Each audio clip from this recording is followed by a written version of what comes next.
Feng Jingyu merasakan napas yang begitu kuat, sudut mulutnya sedikit terangkat, lalu auranya meledak, memancarkan aura mendominasi, dan seluruh tubuhnya melesat ke arah Ye Kai seperti embusan angin. Ye Kai mendengus dan berkata, hari ini aku akan memberitahumu bahwa kau tidak boleh sombong di puncak Dewa Petir.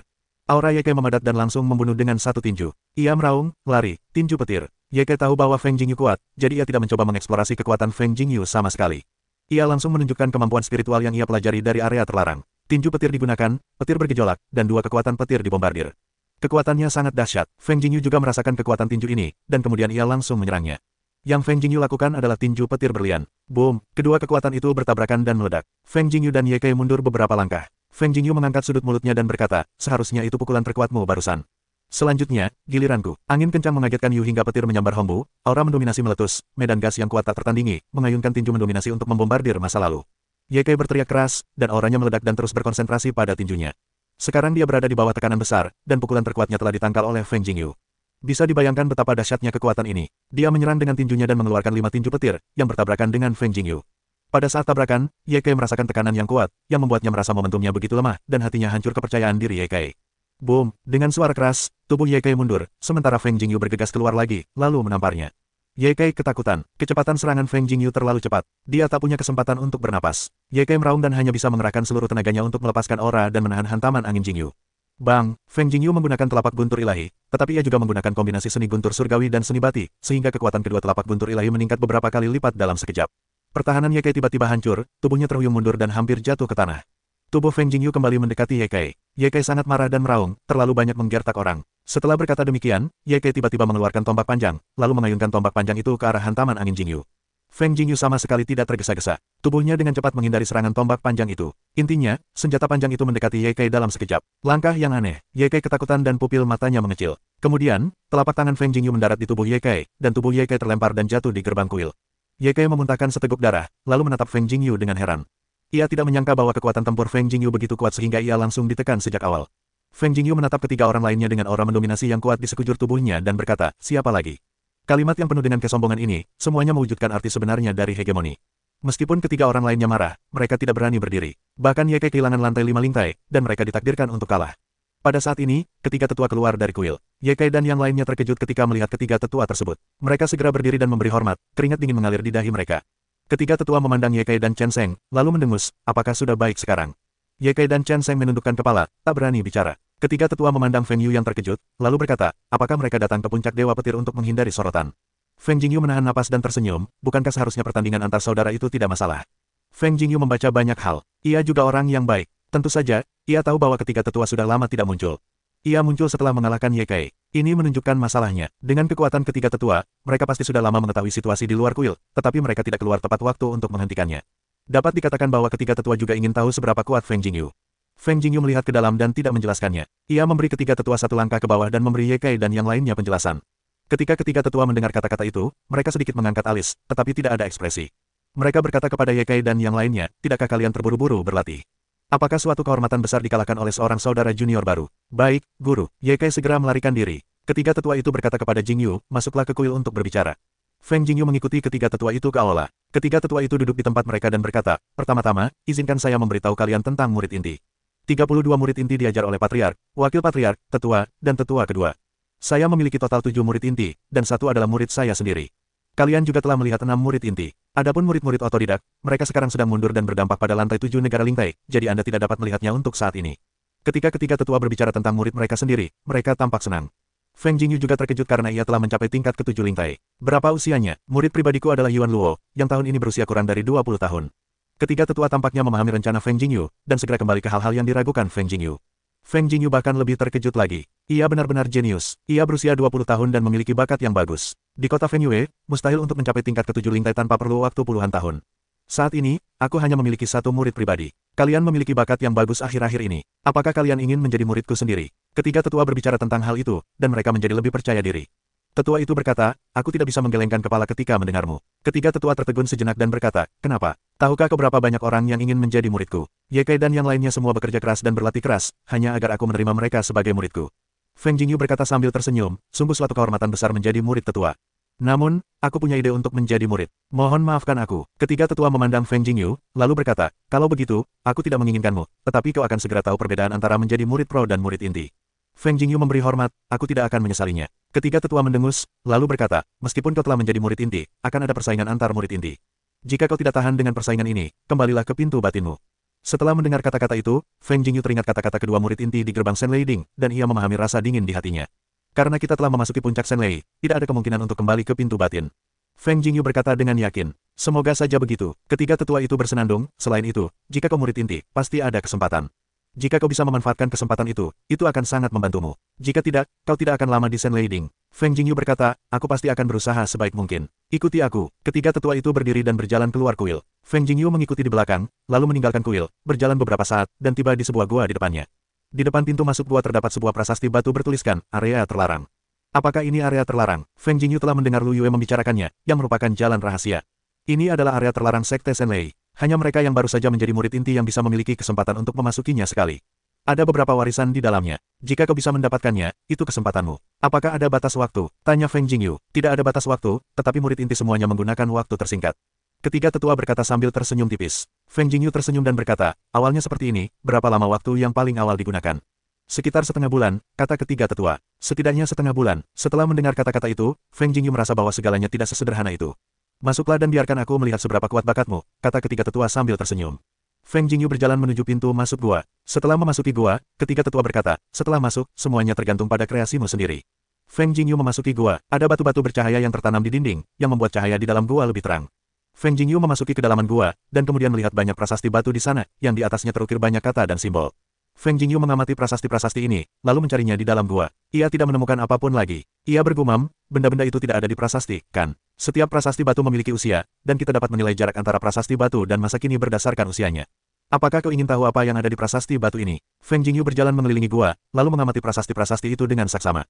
Setiap prasasti batu akan diamati dengan saksama untuk melihat perbedaannya. Setelah mengamati beberapa saat, Feng Jingyu menemukan bahwa benda-benda di setiap prasasti batu berbeda dan tampak sangat rumit. Seharusnya benar, setiap prasasti batu seharusnya berhubungan dengan suatu jenis roh. Feng Jingyu sangat yakin, lalu ia memilih sebuah prasasti batu dan duduk di depan prasasti batu tersebut, lalu mulai memahami simbol selimut. Feng Jingyu dengan saksama mengamati simbol di selimut, mengukirnya di dalam hatinya, lalu menutup mata dan mulai memahami.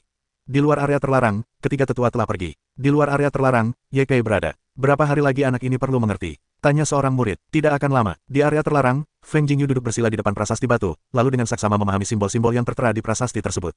Ia segera menyadari bahwa simbol-simbol pada prasasti tersebut berkaitan dengan atribut guntur. Setelah ia menjalankan Tianlei Jue, ia semakin memahami hal-hal yang ada di prasasti tersebut. Feng Jingyu memandangi simbol-simbol di prasasti batu, dan merasakan simbol-simbol itu melayang di benaknya, lalu membentuk gambaran yang sangat jelas di benaknya. Inilah adegan penerapan roh. Feng Jingyu dapat dengan jelas melihat kekuatan roh dalam gambar tersebut. Setelah melihat kekuatan Lingsu, Feng Jingyu menggelengkan kepalanya dan berkata dalam hati, ini tidak bagus. Ini tidak cukup kuat. Kemudian, Feng Jingyu duduk di depan prasasti batu lain, lalu menjalankan Tianlei Jue, dan mulai memahaminya. Ketika Feng Jingyu menyadari jenis keterampilan spiritual pertama, guntur langit muncul di atas area terlarang. Setelah guntur langit muncul, banyak orang telah melihatnya. Apakah ada yang memasuki area terlarang untuk memahaminya? Banyak orang yang sangat penasaran, mereka semua datang ke area terlarang satu demi satu, dan ingin melihat situasinya. Mereka semua tahu itu, tetapi mereka yang bisa memasuki area terlarang adalah mereka yang baru saja menjadi murid inti. Mereka hanya ingin melihat siapa murid inti yang baru. Ye Kai dan yang lainnya melihat gemuruh langit di atas area terlarang dan tercengang. Dia sepertinya belum lama di dalam, gumam Ye Kai. Kurang dari 1/4 jam, Chen Sheng membuka mulutnya dan berkata, bagaimana bisa secepat itu? Ketika kau memasuki area terlarang, kau akan membutuhkan waktu setengah bulan untuk memahaminya paling cepat. Dia hanya punya waktu setengah 1/4 jam. Siapa yang memasuki area terlarang? Pada saat ini, murid inti lainnya berani bertanya. Seorang murid baru bernama Feng Jingyu, kata Ye Kai. Berapa lama waktu yang dibutuhkan untuk memahami spiritualitas? Baru masuk. Chen Sheng berkata, baru masuk. Semua orang yang datang tercengang dan merasa mereka salah dengar. Katamu, dia baru masuk. Seseorang menegaskannya lagi. Ye Kai dan yang lainnya mengangguk dan berkata, tepatnya, butuh sekitar setengah 1/4 jam. Apa? Semua orang menarik napas. Namun, tepat saat mereka menarik napas, terdengar guntur lain di atas area terlarang. Sekarang orang-orang ini benar-benar bodoh. Ada berapa orang di sana? Bagaimana mungkin ada guntur lagi? Chen Sheng, Ye Kai, dan yang lainnya semua menatap kosong. Hanya satu orang, seorang pria bagaimana mungkin dia bisa memahami dua jenis spiritualitas dalam waktu sesingkat itu? Petik 2. Tidak mungkin, tidak seorang pun bisa melakukannya. Pada saat ini, di gerbang kuil terbesar di Shenlei Ding, seorang pria parubaya berdiri di pintu, melihat ke arah area terlarang, dan bergumam, seseorang telah memasuki area terlarang. Guntur muncul 2 kali. Apakah 2 orang masuk? Kali ini, ada 2 orang di gerbang dalam yang telah menjadi murid inti. Di kuil lain, seorang lelaki tua berambut putih ragu. Ketiga tetua berdiri di gerbang kuil dan melihat situasi area terlarang. Ia juga terkejut. Ia segera pergi ke area terlarang. Tepat ketika saya berjalan menuju area terlarang, saya melihat guntur langit lain di atas area terlarang. Pada saat ini, orang-orang di puncak Shenlei tidak bisa duduk diam. Langit di atas area terlarang tidak pernah semeriah ini. Tiba-tiba, ada 3 guntur langit, yang tidak biasa. Semakin banyak murid inti merasa terlarang di luar area terlarang, bahkan beberapa tokoh tingkat tetua juga muncul di luar area terlarang. Kemudian, ketika tetua muncul di luar area terlarang, ketika mereka melihatnya, mereka semua memberi hormat. Apakah ada orang lain yang memasuki area terlarang? Ketika tetua bertanya, hanya Feng Jingyu yang memasuki area terlarang, kata Ye Kai. Dia sendirian, bagaimana mungkin ada 3 guntur? Ketiga tetua terkejut. 3 tetua, bagaimana situasinya di sini? Pria parubaya itu muncul di depan orang banyak dengan raut wajah berwibawa. Patriark, murid yang baru saja kurekrut dari gerbang dalam baru saja memasuki area terlarang, hanya sekitar 1/4 jam kemudian. Sekarang ada 3 guntur surgawi, kata ketiga tetua. 3 guntur muncul dalam 1/4 jam. Pria parubaya itu benar-benar terkejut. Pria parubaya ini adalah Lei Ming, pemimpin sekte Senlei, dan yang terkuat di Lingzong. Ketiga tetua juga tampak ragu, saat ini aku tidak begitu jelas tentang situasi di dalam, hanya bisa menunggu. Guntur lain muncul. Ya Tuhan, apakah ini melawan langit? Seru seseorang. Thunder Ming dan ketiga tetua sedang menatap langit. Terdengar guntur di langit. Raut wajah mereka berubah. Bagaimana situasinya? Mereka juga telah memasuki area terlarang. Sangat jelas bahwa hal-hal pada prasasti batu di area terlarang tidak mudah dipahami. Bahkan ketika Dewa Leizong berada di puncak kejayaannya, butuh waktu setengah bulan bagi mereka yang tampaknya memiliki kecepatan pemahaman tercepat. Apa yang sedang dilakukan anak itu? Ketiga tetua ingin segera masuk untuk melihat situasi. Situasi di area terlarang terlalu tidak biasa. Kemudian, Liu Tianlei, wakil pemimpin sekte Senlei, dan tetua kedua juga datang. Para tokoh terpenting sekte Senlei bergegas dan berkumpul untuk menyaksikan gemuruh langit yang tak henti-hentinya di atas area terlarang. Apakah dia ingin memahami semua keterampilan spiritual di area terlarang? Kau tak bisa mengunyah lebih dari yang kau bisa. Liu Tianlei berkata, dia orang bijak, dia tidak mungkin serakah, dia pasti memilih roh yang paling kuat. Ketiga tetua berkata dengan tegas, adik ketiga, kau baru saja menemukan murid ini dari pintu dalam. Tetua itu berambut putih dan diselimuti pakaian putih seperti salju. Dia kuat dan energik. Ketiga tetua mengangguk dan berkata, anak ini berperilaku luar biasa dalam kontes pintu dalam. Dia bahkan mengalahkan Liu dan Qian Ying, bahkan Ye Kai dan Chen Sheng pun dikalahkan olehnya. Apakah kelompok ini telah memenangkan 4 murid inti? Kedua tetua itu tercengang. Anak itu terlalu jahat. Dia sangat kuat. Ketiga tetua berkata, jika penampilan perjalanan ke hutan jiwa surgawi ini begitu luar biasa, dia akan menjadi faktor penting dalam 4 pertemuan pintu utama. 3 tetua, kalian sedikit tersanjung. Sehebat apapun dia tidak mungkin menjadi faktor penting. Liu Tianlei berkata dengan nada tidak yakin. Bahkan jika dia muridmu sendiri, kau tidak akan menang dengan mudah meskipun bertarung di level 2. Mendengar ini, Liu Tianlei terkejut dan berkata, apa maksud ketiga tetua adalah dia bisa bertarung di level 2 dan menang? Ye Kai, ayolah, kata ketiga tetua. Ye Kai segera menangkupkan tinjunya dan berkata, ya Tuan. Wakil Tuan, aku dikalahkan olehnya, dan aku kalah telak. Liu Tianlei menatap Ye Kai dan berkata, apakah dia level 3 lintai? Jika kau memberinya sedikit waktu, selama dia bisa naik ke level 5 lintai, dia pasti bisa menghadapi level 7 lintai, dan tidak akan terlalu buruk menghadapi level 8 lintai. Kurang dari setengah tahun dari pertemuan 4 sekte besar, bagaimana dia bisa naik 2 level? Liu Tianlei sama sekali tidak percaya. Usianya kurang dari 16 atau 15 tahun ini. Dalam waktu kurang dari setahun, dia naik dari alam Tianqi tingkat pertama ke alam lintai tingkat ketiga. Lagi pula, dia naik 1 tingkat dalam waktu kurang dari sebulan, kata ketiga tetua itu. Tentu saja, dia mempelajari semua ini dari Dong Lei. Setelah mendengar kata-kata ketiga tetua itu, mereka semua ternganga dan menatap mereka dengan kaget. 12 tingkat dalam setahun. Guntur terasa luar biasa, kecepatan latihannya begitu tinggi, Dewa Leizong yang berada di langit guntur pun tak mampu mengejarnya. Tidak mungkin, bagaimana mungkin seseorang yang berasal dari kota kecil memiliki kecepatan kultivasi seperti itu? Liu Tianlei tidak berani membuat saluran. Ketiga tetua berkata, semuanya mungkin, jadi kukatakan anak ini sangat jahat. Jika dia terus mempertahankan kecepatan kultivasinya, Dewa Leizong kita pasti akan menekan sisa pasukan di pertemuan ini. Siapa yang merekrut Lei Ming ini? Dia benar-benar mengambil harta karun dan kembali. Itu diambil oleh Dong Lei di kota Fengyue. Ketika ketiga tetua mengatakan ini, mereka sedikit ragu. Kota Fengyue, mendengar kata-kata ketiga tetua dan kedua tetua itu terkejut. Mereka semua adalah orang-orang yang telah mengalami periode waktu tertentu. Mereka tidak asing dengan kota Fengyue. Mereka juga akrab dengan seseorang yang keluar dari kota Fengyue. Putra orang itu, tetua itu menatap ketiga tetua dan bertanya. Petik 2, setahu saya, dia tidak pernah menikah. Tidak pernah menikah, dia benar-benar menepati janjinya. Dia layak menjadi orang dari dinasti kekaisaran pertama. Tetua itu menghela napas. Sayang sekali sekarang dia hanya orang yang sia-sia. Dia akan tinggal di kota Fengyue selamanya dan menghabiskan seluruh hidupnya seperti ini. 2 cara lama. Ketika Lei Ming dan Liu Tianlei mendengar pidato itu, mereka semua bingung. Mustahil bagi mereka untuk mengetahui apa yang terjadi saat itu, apalagi kejeniusan yang menggemparkan seluruh dinasti Doi. Guntur langit masih muncul dari waktu ke waktu di langit, dan orang-orang yang hadir tampaknya mulai terbiasa. Mereka ingin tahu kapan Feng Jingyu akan keluar. Feng Jingyu duduk di depan prasasti batu di area terlarang. Dia hampir selesai memahami prasasti batu itu, tetapi sejauh ini, dia tidak memiliki keterampilan spiritual di dalam hatinya. Feng Jingyu tidak tahu bahwa dunia luar telah terbakar karena tindakannya seperti ini. Dia telah memahami semua prasasti di sini, dan kemudian dia masih merasa tidak terlalu kuat. Bukankah begitu? Hanya sedikit. Feng Jingyu berdiri dan merasa kecewa. Semuanya sudah berakhir. Ia ingin melihatnya sendiri. Saat itu, ia menemukan bahwa di tengah gunung, terdapat sebuah prasasti batu yang lebih besar daripada prasasti lainnya, yang juga penuh dengan simbol. Feng Jingyu mengamati prasasti batu itu dengan saksama. Melihat ukuran prasasti batu itu berbeda dari prasasti lainnya, ia berkata dalam hati, coba lihat apakah ada keterampilan spiritual di prasasti batu ini yang bisa memuaskanku. Feng Jingyu terkejut dan berkata, Tianlei Jue, ia mulai mengerti. Tidak ada gerakan di dalamnya. Apakah dia mengerti semua prasasti? Thunder sedikit mengernyit. Apakah dia tidak tertarik pada begitu banyak seni spiritual? Tanya Liu Tianlei. Ada juga semacam keterampilan spiritual di area terlarang. Sejak muncul di Sekte Senlei, murid-murid generasi selanjutnya belum dapat memahaminya, kata tetua itu tiba-tiba. Beberapa petinggi Sekte Dewa Lei mendengar kata-kata tetua itu, mereka sedikit terkejut, dan kemudian memikirkan sesuatu, wajah mereka berubah. Tidak mungkin, bisakah dia memahami roh? Liu Tianlei menggelengkan kepalanya dengan tergesa-gesa. Dia bahkan tidak berani memikirkannya. Sejauh yang diceritakan dalam legenda, jika mustahil bagi kita untuk melihat roh dalam seni, maka kita hanya bisa melihat rohnya. Thunder Ming menghela napas penuh emosi. Mari kita tunggu dan lihat apakah anak itu benar-benar dapat memecahkan rekor Sekte Senlei. Aku juga ingin tahu seberapa kuat roh itu. Kedua tetua itu berkata sambil tersenyum. Ketiga tetua mengelus jenggot mereka dan berkata sambil tersenyum, seandainya saja bisa seperti ini, itu adalah berkah dari klan Dewa Lei kita. Di luar sana ramai, semua orang menantikan sihir apa yang bisa didapatkan Feng Jingyu. Feng Jingyu berjalan dengan tenang di depan prasasti batu. Setelah menjalankan Tianlei Jue, Feng Jingyu segera merasakan beberapa simbol di prasasti batu tersebut. Feng Jingyu semakin memahaminya. Sebuah gambaran perlahan muncul di benaknya, yang merupakan kekuatan dari teknik roh tersebut. Setelah melihatnya, Feng Jingyu tergerak. Teknik menangkap petir 5 jari. Feng Jingyu sudah tahu nama teknik roh semacam ini. Meskipun dikatakan bahwa kekuatan teknik roh semacam ini tidak sekuat telapak tangan petir angin dan tinju petir langit miliknya, secara umum, teknik roh ini cukup baik dalam atribut petir.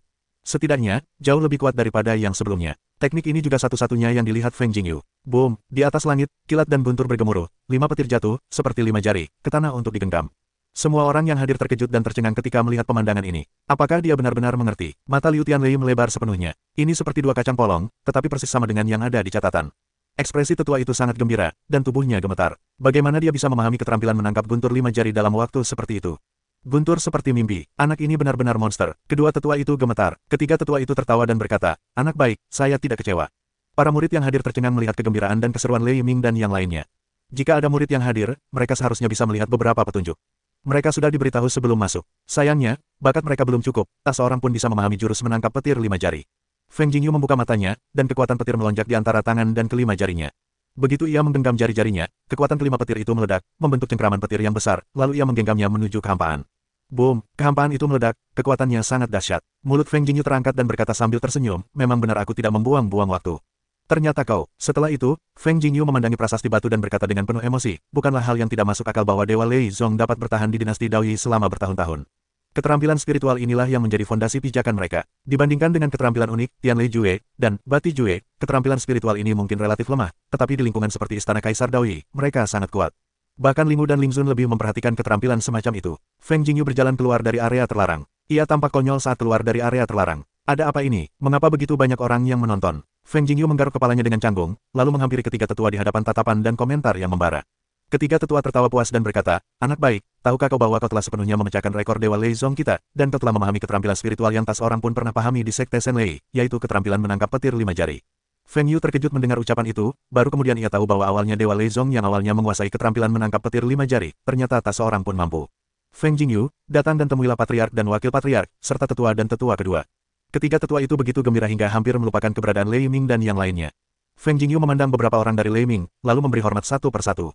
Ternyata mereka adalah pilar Dewa Lei Zong. Bagaimana kau melakukannya? Seharusnya kau sudah memahami semua prasasti dalam waktu sesingkat itu. Mata Thunder berbinar-binar. Feng Jingyu terkejut. Bagaimana orang-orang ini tahu bahwa ia telah memahami semua prasasti? Tuan, bagaimana Tuan tahu aku sudah memahami semua prasasti batu itu? Feng Jingyu bertanya dengan ragu di dalam hatinya. Lei Ming berkata sambil tersenyum, Tuan tidak tahu, tapi jika seseorang memahami teknik spiritual di area terlarang, akan ada penglihatan guntur langit di atas area terlarang, jadi kita bisa mengetahuinya dari luar. Feng Jingyu mengangguk dengan jelas saat mendengar itu, lalu berkata sambil tersenyum, mungkin aku punya takdir pertemuan dengan prasasti batu itu. Ketika mereka melihatku, mereka merasa lebih dekat dan tidak mempermalukanku, jadi mereka lebih cepat mengerti. Semua orang tahu ini omong kosong. Liu Tianlei bergumam, kau hantu penipu. Setelah mengatakan itu, Liu Tianlei merasa kalimat ini kurang tepat. Bukankah dia sedang memarahi dirinya sendiri? Lalu dia melotot dan berkata, kau tidak perlu bicara omong kosong. Katakan saja bagaimana kau melakukannya. Aku hanya duduk di depan prasasti batu dan melihatnya, dan aku bisa mengerti. Bagaimana aku bisa menjelaskannya? Win Jingyu berkata dengan wajah tak berdaya. Sialan, orang ini sama pandainya menyombongkan diri seperti dia memahami prasasti batu. Tidak perlu begitu, duduk saja di depan prasasti batu dan melihatnya. Kalau semudah itu, apa kita harus tinggal di dalamnya lebih dari setengah bulan? Made, orang-orang lebih marah daripada yang lain. Apa anak ini sedang meremehkan kita saat mengatakan ini? Semua orang yang hadir membicarakannya. Mereka benar-benar iri, cemburu, dan benci. Setelah mendengar kata-kata Feng Jingyu, Liu Tianlei terdiam sejenak. Dia ingin membantah, tetapi tidak tahu bagaimana cara membantahnya. Feng Jingyu tampaknya benar, tetapi dia selalu merasa tidak nyaman. Lei Ming berkata, karena kau tidak mau berbagi, aku hanya ingin memberitahumu bahwa karena kau telah memasuki Sekte Senlei, kau adalah murid Sekte Senlei. Apa kau mengerti? Feng Yu mengangguk kaget, berkata, mengerti. Lei Ming tertawa lalu berkata, baiklah, ayo kita semua pergi. Guntur telah berbicara, dan orang-orang yang hadir tentu saja merasa malu untuk tetap di sini, dan semua pergi satu demi satu. Lei Ming meninggalkan area terlarang satu demi satu. Ketiga tetua membawa Feng Jingyu kembali ke kuilnya dengan cepat. Kemudian ia berkata kepada Feng Jingyu, tunjukkan padaku keterampilan menangkap guntur dengan 5 jari. Feng Jingyu tersenyum pahit, lalu jari-jarinya membentuk cakar. Tiba-tiba, ia meraih kekosongan. Itu seperti cakar guntur raksasa yang dapat menghancurkan kekosongan. Ketiga tetua memandang keterampilan menangkap guntur 5 jari Feng Jingyu. Cahaya di matanya menjadi lebih terang dan berkata dengan penuh emosi, sungguh tak terduga bahwa kau masih bisa melihat keterampilan menangkap guntur 5 jari seumur hidupmu. Tiga tetua, apa asal-usul keterampilan menangkap guntur 5 jari? Feng Jingyu bertanya dengan ragu. Ketiga tetua berkata, ini adalah teknik spiritual yang pernah dipraktikkan oleh seorang master sekte Senlei. Pada saat itu, master ini menggunakan teknik menangkap petir 5 jari ini untuk mencapai tingkat yang sama, yang menggemparkan dinasti kekaisaran. Kemudian, sang guru meninggalkan prasasti batu, dan tak seorang pun dapat memahaminya lagi. Tidak bisakah menangkap petir 5 jari diajarkan? Apakah harus merasakannya? Tanya Feng Jingyu. Ketiga tetua berkata, beberapa teknik spiritual berasal dari Dharma kuno, jadi selama seseorang mempraktikkan Dharma kuno, ia dapat mengembangkan teknik spiritual. Semua teknik spiritual di area terlarang tidak berasal dari Senlei Jue, jadi ia tidak dapat mempraktikkannya secara langsung.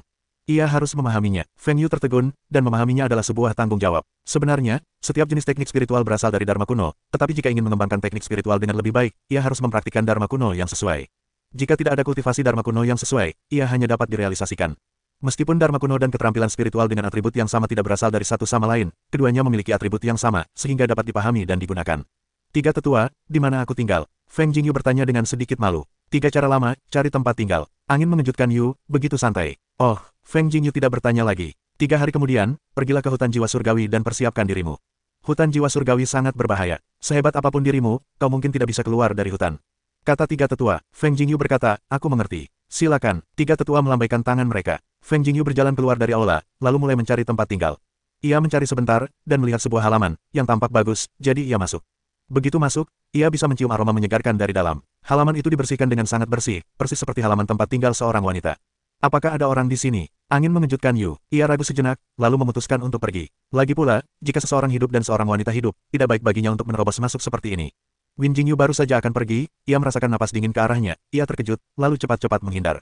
Siapa kau? Beraninya kau menerobos masuk ke halaman rumahku? Suara seorang wanita terdengar, lalu kilatan petir menyambar ke arah Win Jingyu. Win Jingyu merasakan kengerian cahaya petir itu, tubuhnya kembali melesat, dan langsung melompat ke atap. Ini semua salah paham. Feng Jingyu segera menjelaskan bahwa dia sudah tahu siapa yang tinggal di sini.